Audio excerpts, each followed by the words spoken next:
Well, for more on what this no vote means and its implications for Italy's economy, I'm joined by Andrea Montanino, Director of the Global Business and Economics Program at the Atlantic Council. Welcome back to the show. Thank you.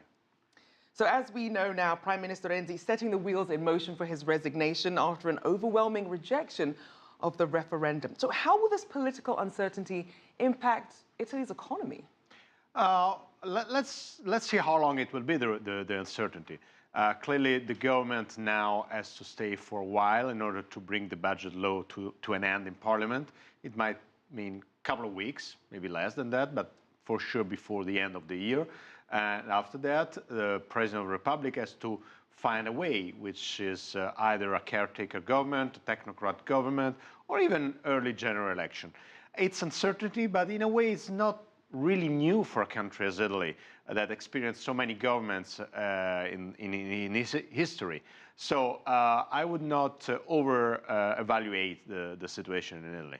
And certainly we saw the same thing with Brexit and with the US election, a lot of initial panic, but not really seeing as terrible a fallout as many expected. Yes, I would say that the Italian referendum in this vote is slightly different. I mean, the Brexit is clearly a big structural change in the European Union and for UK. The Trump election is again a big change for this country. The Italian vote is the vote on a specific reform, the constitutional reform.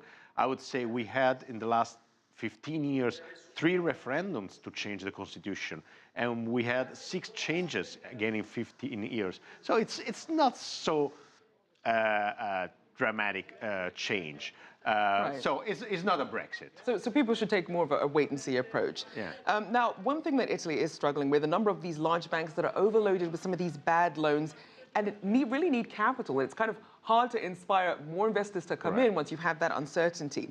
So what happens to these banks now? So we have Monte Paschi di Siena, which is under recapitalization. As we know, last week they were able to raise 1 billion from a swap on the bond between bond and shares, but they want 4 billion euros more, which is a lot for this bank. Qatar was expected to invest at least 1 billion into the bank.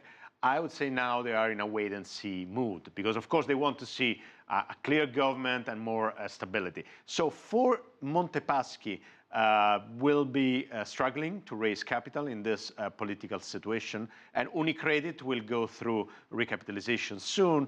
Maybe for them will be easier because the bank is more solid, but clearly the context doesn't help. And clearly people need to be paying attention to Italy. It's the Eurozone's 3rd largest economy and one of the region's biggest government bond markets. Excuse me. So what does an Italian banking crisis do for the broader Italian economy and perhaps the rest of Europe? Well, a banking crisis will be, of course, a tragedy because banks give money to the economy. I mean, they are those that lend money. So will be extremely difficult for the economy to recover from a banking crisis. And also banks are usually buy sovereign debt, Italian sovereign debt. So if they are not in the position to continue to buy sovereign debt, again, this can be another problem. But I don't see a banking crisis coming out. I see some problems for Monte Paschi, but we have rules there, and we can imagine even a public recapitalization if needed. So you don't believe that they're actually on the brink of a banking crisis? You believe that there's still plenty of growing room at this point? I think so, yes. Now, with that being said, before the referendum, the OECD expected Italy's economy would grow about 0.9% in 2017, slightly higher at 1% in 2018. But as a percentage of GDP, if we look at Italy's debt burden, it's second only to Greece. So with this added political uncertainty, what would your outlook be for Italy's economy? So public debt, as you know, is part of the quantitative easing of the European Central Bank. This kept the markets calm, rates low, spreads with the German Bund not too wide. Also, Italy managed in the last 20 years to have a primary surplus. It's the only country in the world, together with Singapore and Norway, that had continuously a primary surplus in its budget. So they managed to run this and to roll over this public debt, this big public debt.